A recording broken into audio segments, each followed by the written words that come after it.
Hi there, my name is Anne. I own and operate Live Stables. We have 6 stalls, 8 horses.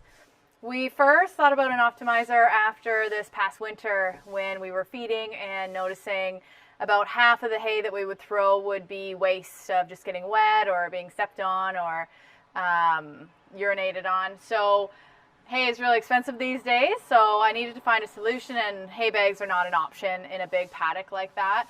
So we asked Robin at System what our options were, and this fit the bill for us because we don't feed round bales, we have small squares, and that's all I wanted to feed. So this was an option that would hold up to 2 small square bales if that's what we wanted to do.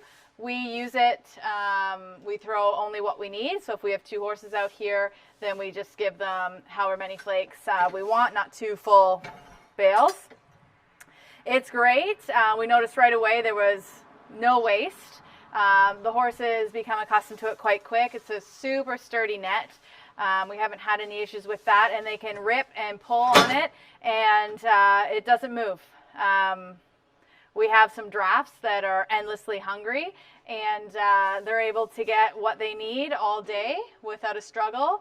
And we've had 4 of them feeding off of one at the same time again with no problems. So after we saw that there wasn't any waste, after a couple months, I thought, well, this is great. I need 6 more for my all-weather paddocks. Again, so there was less waste coming out of the hay bags. At that point, we used hay bags. And not only was it super time consuming to refill the hay bags at least twice a day, you still get the waste that comes down and then sits in the wet, or they step on it and they just won't eat it. So this was a great option for us again, because it minimizes the waste and it's super quick to fill. We can just flip this open, put however much we want in there, and then flip it back shut. Locks up tight. I just wanted to show you how well built this unit actually is. If you come a bit closer, you can see it's built with solid plastic. It's not flimsy at all.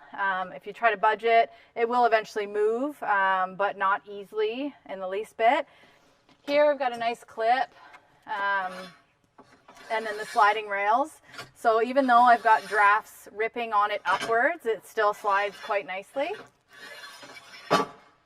You can see once you look inside, we've got holes for drainage, so if it does rain, we've got the rain being able to get out, and then the smaller dust particles that we don't want them to actually be eating can actually get out and hit the ground. You can see here the nice handles to give you an idea of how easy it is to move. It's just easy to lift, and then you can drag. It's also quite easy to be picked up, thrown in the back of a UTV, or it can be moved around by a tractor if you wanted to put it in a bigger pasture. So here's our all-weather paddocks. Before the hay optimizers, we would hang hay bags from the shelter, so we do have loops there. I was finding, though, a lot of waste hitting the ground, and then as the weather comes and goes, it would be wet, frozen, and the horses just wouldn't eat it. So we really weren't saving. Hay is very expensive. I wanted to know what my options were. So then I went ahead and I purchased 6 more optimizers, so that over the long term, we end up saving money and having more for the horses to eat. Here we have Neo coming to check out the fresh flake I just put in for him. Here you can see he's just working through the rope to grab what he needs. And this will keep him busy for a couple hours. Typically a horse like this, who's endlessly hungry, nice Canadian draft, will go through a couple flakes as fast as they possibly can and then stand around on an empty stomach, which we know is not good.